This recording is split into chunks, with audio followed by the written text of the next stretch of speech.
2020 on ID.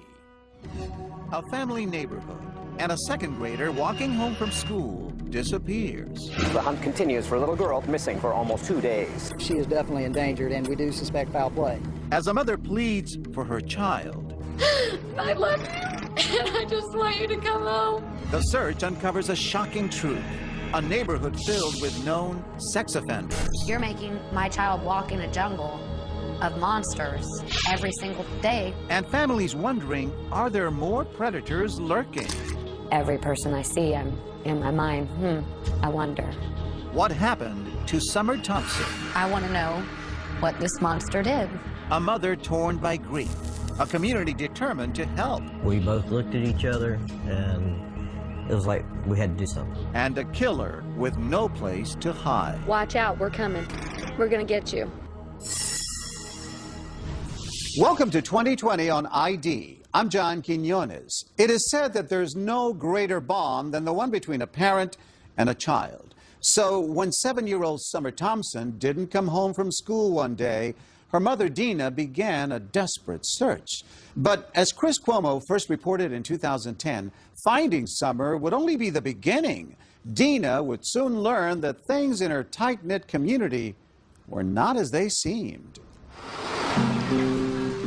It seemed like a page right out of the 1950s. Orange Park, Florida was a Norman Rockwell town where kids played on manicured lawns and lined up for the ice cream truck year-round, where neighbors chatted in each other's front yards and kept a watchful eye out for trouble.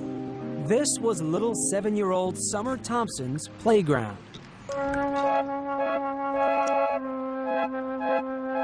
They nicknamed her Grace. Because she was so klutzy. I mean, she could not walk and chew bubble gum at the same time. But she loved to dance. She wanted to be a ballerina. But there was nothing awkward about Summer when it came to showing her affection. I mean, she just wanted to hug everybody. She just always wanted everybody to be happy with her. Not surprising, then, that Summer took it to heart whenever she got teased. What does a pretty girl like that get teased about? She, she had problems, like, actually with her speech, like, yiddle instead of little. And she was in some special classes to try to help her with that kind of thing, and that they made fun of that fact. Our story starts here, October 2009, when that teasing came to a head. Summer was walking home from school with her older sister, her twin brother, and some friends. A schoolmate made fun of her, and the two exchanged words. Upset, Summer ran off past the other children, disappearing into the crowd ahead. But when her twin brother and older sister arrived home just 15 minutes later, Summer wasn't there. Dina, a medical receptionist, had a friend waiting at the house to watch the kids that afternoon. I texted my friend, and I said, just wanted to check and make sure that everybody made it home okay. He texted me back that Summer didn't come home from school. That was at 4:03 that afternoon, more than an hour after school let out. I mean, panic-stricken from the moment I got that text back. I couldn't get that through my brain. Like, what do you mean she didn't come home? She's never done that before. And what calls do you make? Every single person that I could possibly think of in our neighborhood who I had a phone number for, whether it be her older brother's friends, whether it be her older sister's friends, anybody and everybody who lives in my neighborhood. Armed with flashlights, neighbors searched through yards, parked cars, and sheds for any... Within hours, hundreds of residents from Orange Park, Florida were out in the streets searching. By evening, Dina Thompson was living every parent's worst fear, the unthinkable. Summer had vanished in plain sight. I love you, and I just want you to come home. I just want you to come home. The mystery on everyone's mind, how could this have happened without anyone seeing a thing? Nothing. It's a bright and sunshiny day. It's 15-mile-an-hour school zone. Just about everyone on her street knew Summer, the little girl who considered everyone a friend. This man lived more than a half-mile away, but says Summer and her siblings often chatted with him on their way home from school. They loved to play with his dogs. Very trusting. I hate to say it, but, she was the type of person, she didn't know no stranger. And the school crossing guard says it was hard to miss the little girl who always gave him a hug. But on that day, he says he didn't see her. She is definitely endangered, and we do suspect foul play. By nightfall, Dina Thompson was numb with fear. Summer was out there in the cold and dark. She only had her little, like, jogging suit jacket on, and that's all I can remember thinking is that she's somewhere cold and hungry and scared. I mean, all I could do was stay outside because if she was going to be cold, I was going to be cold. Through the night, neighbors kept hope alive, singing Summer's favorite song. You are my sunshine, my only sunshine. You make me happy. The 7-year-old is now the center of a nationwide Amber Alert, even though there is no confirmation she was abducted. Day 2, Dina took her appeal nationwide. She's one of the most loving little girls in the whole wide world. She doesn't know a stranger, and if somebody has her, please just bring her home. She's got a twin, and he misses her, and we all miss her, and we just want her to come home okay. That's all I wanted. I didn't care at that point if this thing got in trouble or not, as long as she got brought back to me safe, alive. Were you believing at that point? Maybe? No, I can't explain it, but I just knew that she was gone. On a hunch, one detective thought to search the dumpsters, but they'd already been collected and were headed off in 23 different trucks to a landfill in Folkestone, Georgia. Police halted the trucks en route and began sorting through 564 tons of garbage, looking for one little girl. With deep regret and sadness that I have to inform you that a body has been found. 48 hours after Summer went missing, the world finally heard the news, which Dina Thompson had already known deep down in her gut. All I remember is losing it. I mean, literally losing it. Neighbors telling me they could hear me, the shrills across the street. The senselessness of it. Why mine? Why anyone's? And my baby was thrown in the trash. How could you do that? How could anyone do that? Pray for her. Did she go now? Oh. Within hours, police were on the trail of a monster.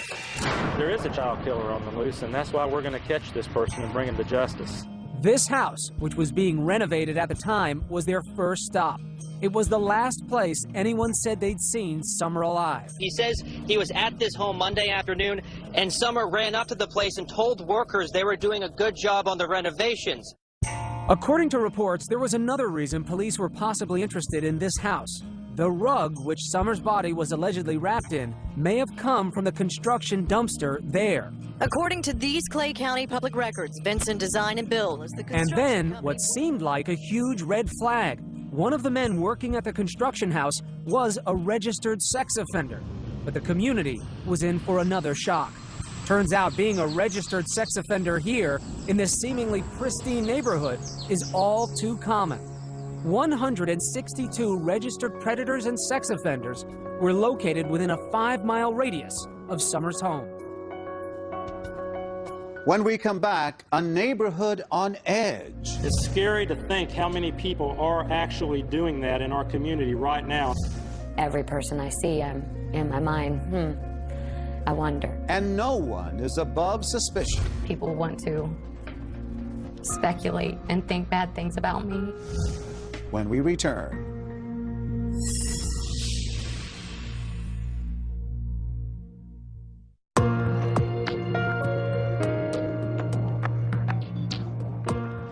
Seven-year-old Summer Thompson has vanished while walking home from school. As police continue their investigation, early clues point to someone nearby. But are they looking in the right direction? Once again, Chris Cuomo. As the hunt continues for a little girl. She was wearing a red jumpsuit. She had a red bow in her ponytail. The missing 7-year-old's mother pleaded for her daughter's return. You don't do this to a little baby and put my baby in the trash. After Summer Thompson disappeared, the residents of Orange Park, Florida were stunned to learn that their children had been walking through a virtual minefield of registered sex offenders each day. 162, living in just a 5-mile radius of Summer's home. It's scary to think how many people are actually doing that in our community right now. And I'm talking not in dozens, I'm talking hundreds of cases that we've got out there. It's a very scary thing. Had you any idea? No. Another surprise for Dina Thompson was that early on, she and her friends were under suspicion, because in many other missing child cases, family members have been implicated. That's one of the things that hurts me the most, that people want to speculate and think bad things about me. When it came out how many predators were in the neighborhood, Dina says she took more heat for being a single working mother who let her kids walk home themselves from school. But that decision was really made by the state of Florida. By law, because Dina lived less than a mile away from school, her kids weren't eligible for busing. Unbelievably, in Florida and 22 other states, registered sex offenders can live and work within 1,000 feet of a school. That makes no sense to me. You're making my child walk in a jungle of monsters every single day walking home from school. According to these Clay County public records, Vincent Design and Bill is the construction company working on the vacant home on Gano Avenue. George Vinson was one of those offenders. He worked at that construction house along Summer's route from school. But Vinson hadn't worked there that day, and his story checked out. The two men who had been there were also cleared. By all accounts, Summer had left this house alive. Within days, police had accounted for the whereabouts of all registered sex offenders in the area. But Dina Thompson couldn't shake the feeling that the killer was still nearby, watching. Every person I see, I'm in my mind, I wonder. Neighbors told us they too eyed each other with suspicion. Just it makes you just not feel comfortable and not feel safe in your own neighborhood. It's a shame. Several of them voiced concerns about an older man living just down the street, known as Grandpa Charlie, whom they said often took little girls for rides on his bicycle. But further investigation cleared Grandpa Charlie of any connection to Summer's murder. Police then turned their attention to another man. This one lived closer to Summer's school. There's only one house between the one where Summer was last seen and the corner where the crossing guard says he never saw Summer pass by. That home is owned by Richard Corpus. Come on, let's go. Corpus is a 55-year-old handyman who works out of his home and spends a lot of time talking to kids. I'm always outside. I mean, I see the kids in the morning, I'm loading up my equipment. I see them in the afternoon. I'm, coming in from cutting grass. I got lots of kids that pass by. We first met Corpus a few weeks after Summer was killed. We found him standing at the corner near his house, greeting children on their way to school. Here he is pulling out his new puppy from inside his vest. He says kids love dogs. I still will go out and greet kids and let them pet my little dog, because I think it brings happiness to the kids in the neighborhood. Corpus says he used to find Summer with her face pressed up against his chain-link fence. Just so the dog will go and lick her face. Because she always ran out to pet every animal. Dina knew her daughter was drawn to dogs, and it had always worried her. It would drive me crazy. I'd be like, Summer, I know you love animals, but you don't know these people, and there's bad in this world, and it would hurt Mommy so bad if you never came back. And my worst nightmare is here. Over the next month, police honed in on Corpus. He says they seized his computers and monitored his calls. I'm not a predator, but I can tell you this, every time the police walk in my house, I start shaking. I know they're following me. I know that they're into my computer, looking, analyzing, and I'm not trying to get emotional, but I'm telling you quite honestly, there are 30 kids right now that are waiting for a Santa Claus. That's because Corpus usually plays Santa at the local Filipino club each year, but not anymore. Because I'm afraid one of these parents will turn around and try to make me out something that I'm not, but just a good, kind man.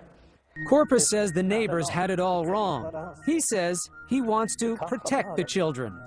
I really watch these kids. It's like when they come home from school, when they go into school, like especially at the end of school. But, the reason I watch the kids is because I'm scared for their safety. When we get back, police keep Corpus in the crosshairs, but turn their attention in a new direction. Why did the shed at this house suddenly disappear? He would run from the shed back there and just run back and forth, back and forth. He'd be out there sometimes 5:30 in the morning just running. New suspect comes into focus. Stay with us.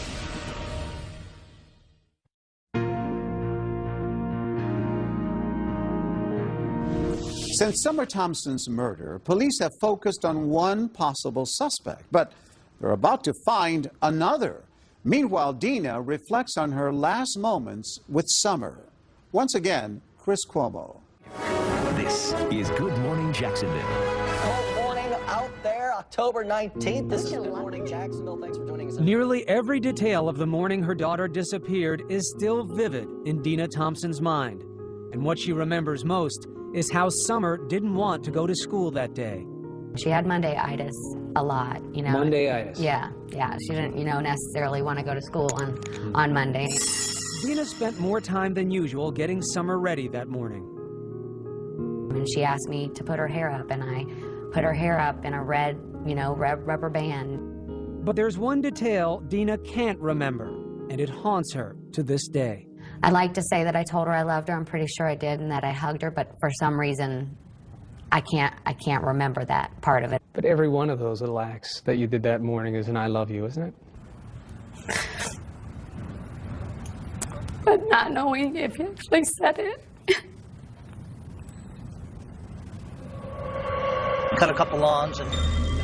But for police, it was what Richard Corpus was doing that day that concerned them over the next several months. Some found Corpus's alibi suspicious. He claimed he'd mowed the Lions Club lawn that morning, but that wasn't his usual day. He claims he got back home just as the children were getting out of school and unloaded most of his equipment into his garage, even though he was supposedly heading back out to mow another lawn. Corpus says he never saw Summer that day, but he does remember seeing Summer's twin brother and sister pass by. He says he was too busy to chat. And the little boy, I do believe was the twin, asked me, oh, can I have a ride on your trailer? No. Stay with the group, okay? I have to go. Corpus explains being in such a hurry by saying he went into his house to do paperwork for about an hour, then headed to the country to mow his friend's grass. Police would later search his truck for blood and fingerprints. But police were putting so much manpower into Corpus, they were missing something right under their noses. Investigators had spent most of their time on this house, Corpus's house, because the crossing guard at this intersection said he didn't see Summer. But what if he missed her? If Summer had moved just a little bit farther down this street, Gano Ave, just 2 houses down, there is a home that holds many secrets. Turns out police already had a sex crime investigation pending on a 24-year-old man named Jared Harrell, who lived in this house. But police didn't know that because he'd given them a fake address. It took this couple to put the pieces together. Hair stood up on the back of our necks. We both looked at each other, and it was like we had to do something. Rod Buchanan is a local landscaper. His wife, Lisa, is a nurse. 2 days after Summer's body was found, they were driving down Gano Ave. This is the house here. The vehicle was pulled right there in the driveway. When they spotted Jared Harrell's car at this place, just 3 houses down from the last place Summer was seen alive. Just a gut instinct, just get that sick, icky feeling. We got goosebumps. 2 months earlier, the Buchanans say their children had discovered Harrell's chilling secret. It started when they say they found he'd been stealing things from them while living at their apartment and asked him to move out. They say Harrell left immediately, but he left behind his computer. That would be a mistake. They decided to search the computer at that point, and that's when they found, it was right there on the desktop. There was no effort made whatsoever to hide the material. They told their parents they found child pornography on Harrell's computer, a lot of it. Our daughter and her fiance both are just extremely distraught over what they saw on his computer. Hardcore stuff. Yes, sir. Stuff that our children shouldn't have seen. Should have never had to see. As soon as they made the alleged discovery, Rod took his wife and daughter to the police to turn over the computer. Flash forward 2 months to October. And then you hear of really profound tragedy. Summer disappears. Yeah. And did you know when you got that news about Summer where Harold was living, that he was on Gano Avenue at the time? You know, it's like surreal. You see this child went missing and your heart just goes out for that family and you don't think anything about you or your family at that point. And then we started thinking about it and we're like, wait a minute, Jared lives over there. Rod and Lisa say they drive by Harold's mother's house on Gano Avenue and discover his car parked outside. We both looked at each other and just go, oh, wow. At the time, police were still combing the area for clues to Summer's killer. Rod and Lisa say they drove to the command center and spoke to the lead detective. We informed him that our children had turned in a computer that contained a lot of child pornography and that Mr. Harold was being investigated by the sex crimes unit. So was the detective able to tell you whether or not they had put this together before you gave him information? No, they had not. He was being investigated on child porn only. And not only did the police not know what you knew, but they had been misled by Harold. Correct. And couldn't place him in the vicinity of Summer even if they'd wanted to. Correct. Correct. Public records show Harold's family had moved out weeks earlier, but neighbors say Harold was still coming and going from the house on Gano Ave even after the family moved. Still, could police put Harold in the house the day Summer disappeared? The holidays arrived and Dina Thompson still had no face to put on the monster who killed her little girl and threw her in the trash. What is the hardest part in all of this emotionally for you to deal with? Just knowing that I'm never gonna get to see, you know, her look up at me and smile. I feel like I'm stagnant water. I'm in neutral. I can't move forward until I have some of these answers answered for me. I have to know for my own peace of mind what happened to her. You don't think knowing some things like that could destroy you? No, I think that what I have built up in my mind can't be any worse than what they're going to tell me. Just a few blocks away, detectives were still keeping surveillance on Richard Corpus and waiting for his DNA results from the lab. But in early January, police got some news. Richard Corpus's DNA was not a match. That moved Jared Harold to the top of the list, and investigators set out to get his DNA for testing. But in many ways, Harold seemed an unlikely suspect. It appeared he came from a civic-minded family, well-regarded in the community. His stepfather, General Daly, had been highlighted on a local station for his volunteer work during emergencies. General Daly is part of the Duval County Amateur Radio Emergency Services. And Harold's mother, Annis Daly, was a marketing manager for a local chamber of commerce. Her business profile boasts a loving family. But nobody knew the unimaginable truth about Harold's family life and why 21 years ago, a Mississippi judge had ruled his mother unfit and her children had been taken away. The incident made national tabloid headlines in 1989 because Harold's mother, then known as Annis Mizell, had fallen in love with her boss, Joe Newman, a self-styled inventor who claimed God had told him to marry Annis's 8-year-old daughter. He said, "You will accept the love of this young child, or I'll take your son to be with me." Newman talks about this in a 4-hour video he's produced about his life, a video that features his son and his wife of 15 years, whom he was still married to when he performed his own marriages to Harold's 8-year-old sister and Harold's mother, Annis, as well. I'm one hell of a man, and that's what girls have told me who've been with me. Newman claimed God would tell him when to consummate his marriage with Harold's sister. Jared was only 3 years old. A judge put Harold and his sister in the hands of social service workers. 6 years later, Annis would get them back, but relatives say things were never stable very long. Records show Annis had at least 56 different addresses in almost as many cities while Harold was growing up. She'd been married 4 times, filed for bankruptcy 3 times, was evicted from at least 1 home, and was found guilty of grand theft after allegedly stealing thousands of dollars from her employer. Well, we didn't discuss what was going on with him and his mom and dad. All this came as a shock to Lisa and Rod Buchanan, who had known Harold's current stepfather from their church for several years and never guessed Jared was so troubled. You would look at this guy and you'd say, big, gentle giant. Wouldn't hurt a flea. So how would this gentle giant, who was unknown to Summer Thompson's family, lure her into this house? Well, it turns out there was someone living here that Summer liked a lot. It wasn't Jared Harrell. It was a dog.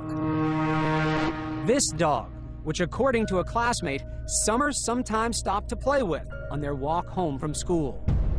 Shortly after Summer's death, people noticed the dog was gone, and so was this shed, which neighbors say had been in the side yard of the house on Gano Ave the day Summer disappeared.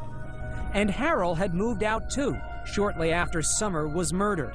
He went to live with his mother some 30 miles away, and the shed went with him. According to his new neighbors, Harold was acting strangely from the start.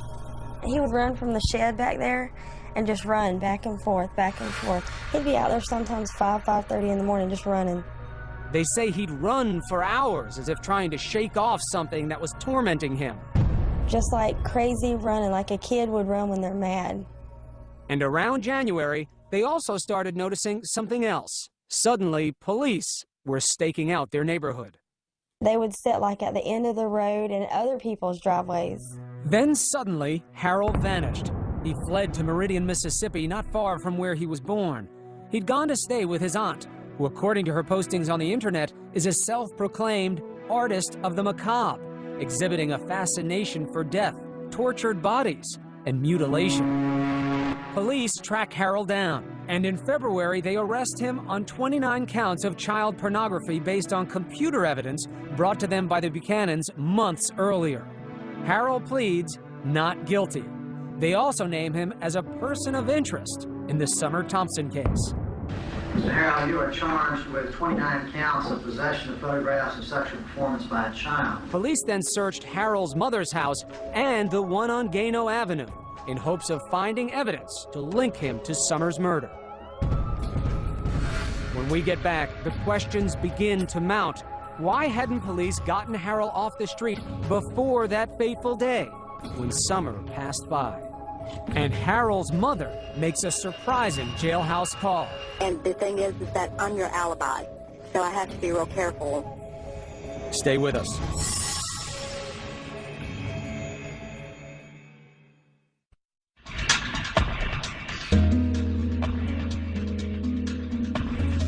Jared Harrell is in jail on child pornography charges, and police have named him a person of interest in Summer Thompson's murder.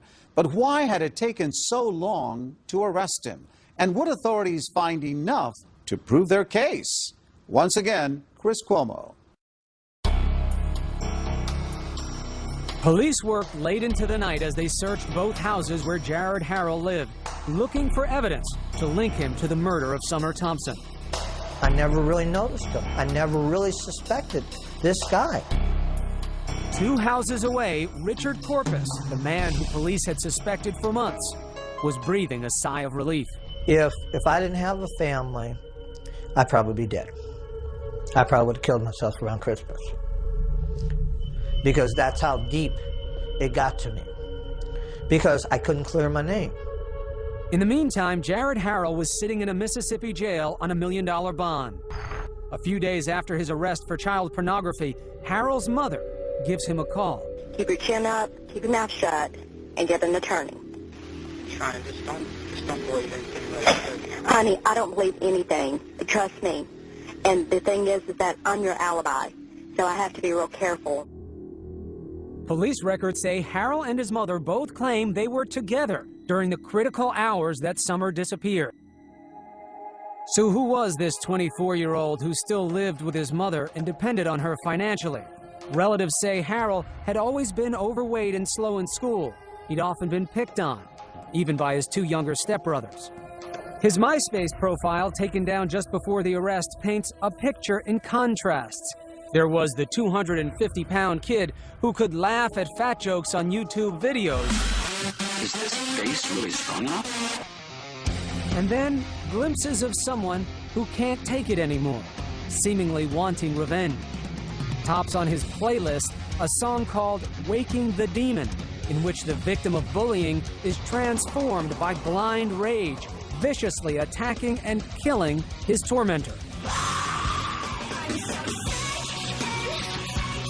A peek into the mind of someone who's about to snap, or nothing more than just teenage angst.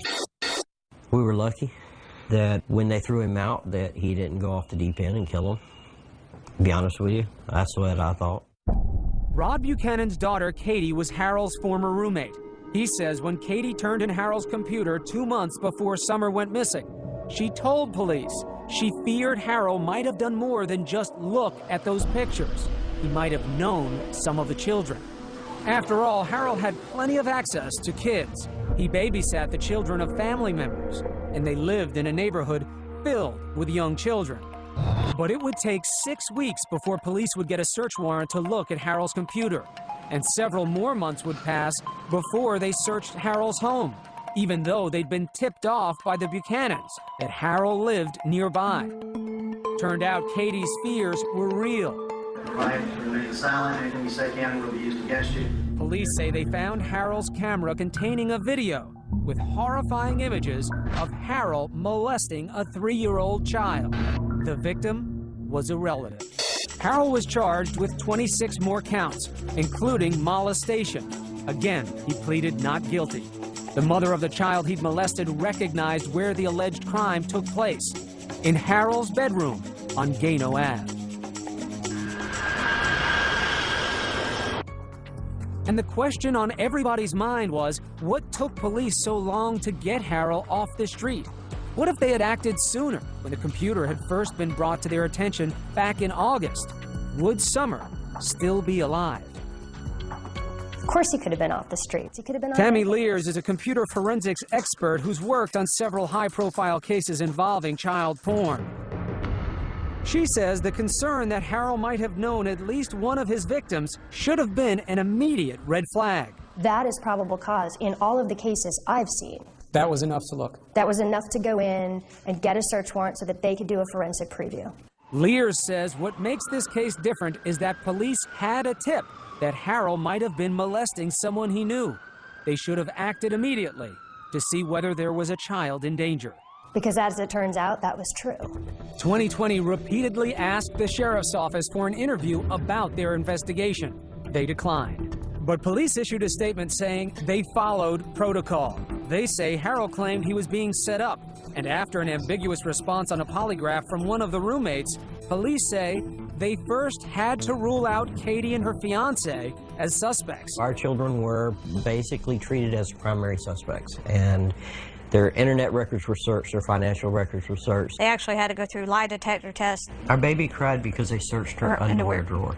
For 2 months, they investigated them. You don't wonder, under the category of what if, that time had been spent looking at Harold instead of your daughter and her fiancé? I think they were looking at him at the same time. He just wasn't cooperating. But the Buchanans actually defend police. Who's to say that even if they went out and arrested him when we turned it in, with being his first offense, that he would have been out the next day or two anyways? And you know, there's a lot of what ifs. What if our kids had not looked at that computer? What if our kids had turned the other way when they found what they found on that computer?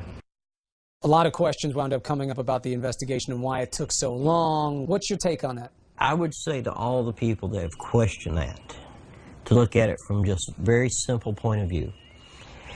If I came up to your house or your office, picked up your computer and walked it into a police department and told them that it contained something illegal and that it belonged to you, would you expect the authorities to rush out and arrest you and ruin your name, your life, your reputation, all on my say-so?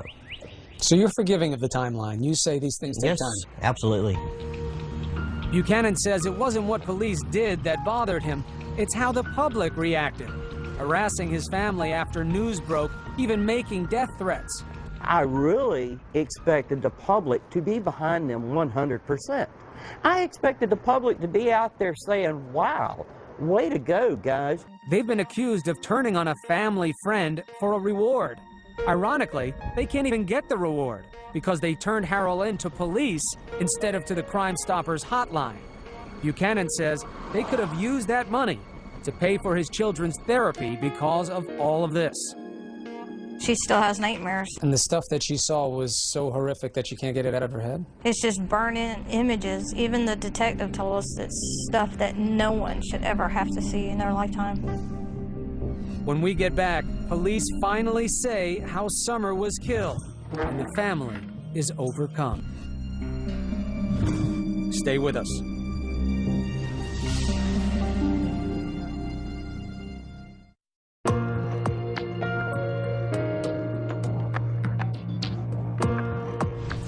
Watch out, we're coming. We're gonna get you. This was Dina Thompson just days after Summer disappeared. And this was 5 months later, after news broke that Jared Harrell had been charged with the murder of her little girl. Jared, Harold, we got you, and you ain't getting away. Police said they had a DNA match along with other forensic evidence. He contacted Summer as she was walking home from school. We have evidence that will show that Harold assaulted Summer and killed her and dumped her body in a dumpster, which ultimately ended up in a landfill in Folkestone, Georgia. They were certain they had their man, but Harold pleaded not guilty. I mean, I want to talk to him. Months earlier, before she ever knew whom would be charged, Dina told us she wanted to meet the killer face to face. What would you say? Why? Give me your best excuse, your best reason as to why you had to do this. I just want to hear how pathetic he is. Did somebody tick you off that day? Did, you couldn't get a woman your age? But after the arrest, we wondered whether the passage of time or learning about Harold had changed her perspective. Does it help you understand where he got it from, how he got to this point? No, I don't feel sorry for him. You make choices in life, and all of us go through trials and tribulations. I've been through similar circumstances in my life. You make choices. Stop the cycle, end the abuse. Don't do this. After Harold was charged, Dina finally did get a few answers, but they were difficult to hear. Just hearing asphyxiation, that's enough to destroy you, to break you down. While Dina was talking, her sister was overcome and fainted. At the press conference, your own family couldn't take it, hearing it. You still have a desire for detail with something like this? I have to know.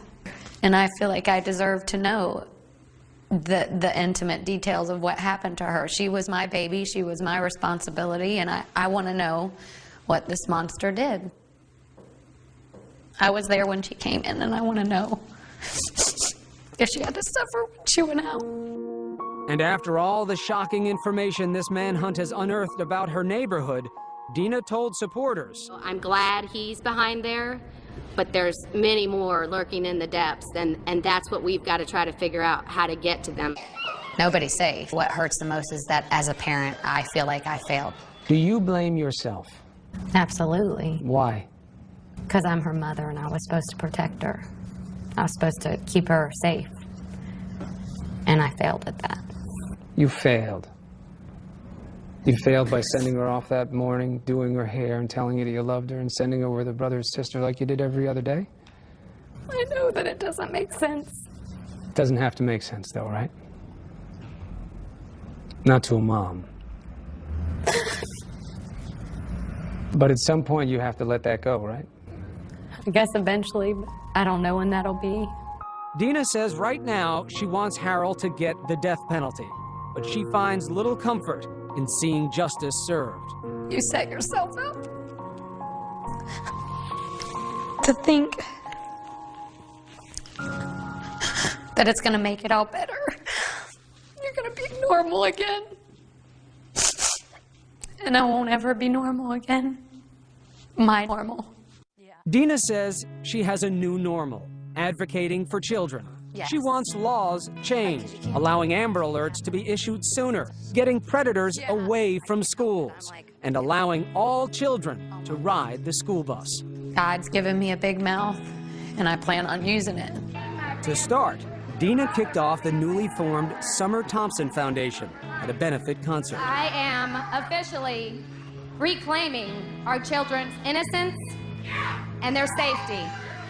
These animals will not get us, we'll get them. Justice for Summer means justice for children. She says it was a moment of healing for the whole family, especially hearing this from Summer's older sister, Abby. Just know that Summer's never going to be gone. She's always going to be in your heart. And it was a moment of triumph, too, when Abby and her brother sang their tribute to Summer. You'll never know, dear, how much I love you. Seeing your family be strong, seeing them be happy and having joy in life, that's the power. And for Summer's twin, a mother's special wisdom to help him carry on. He's asked me, do you think that she has her invisible eyes where she can see through the roof and see through the top bunk and see me? And I said, she's got her invisible eyes. And I tell him that he'll see her in his dreams, and that someday, none of us know when, we'll all be back together. And I said, it will be like you were never apart. You have a message for parents. What is it? What do you want to tell parents like me? Your child could be taken in the blink of an eye, and you'll never see them again. And that is the worst feeling I can even imagine. If they want to do something with you and you think they're going to make a bigger mess, so what? Play games with them, read stories to them, tell them you love them, tell them often. Love your kids. They're a gift from above, and you don't know how long you have with them. Love them with every ounce of your being. Please don't take my sunshine away.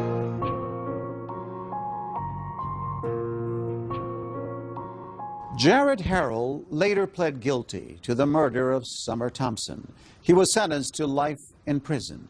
As of 2015, the changes to the laws that Dina advocated for have yet to be enacted, but she continues to hope they one day will be. I'm John Quinones. Please join us next time for another edition of 2020 on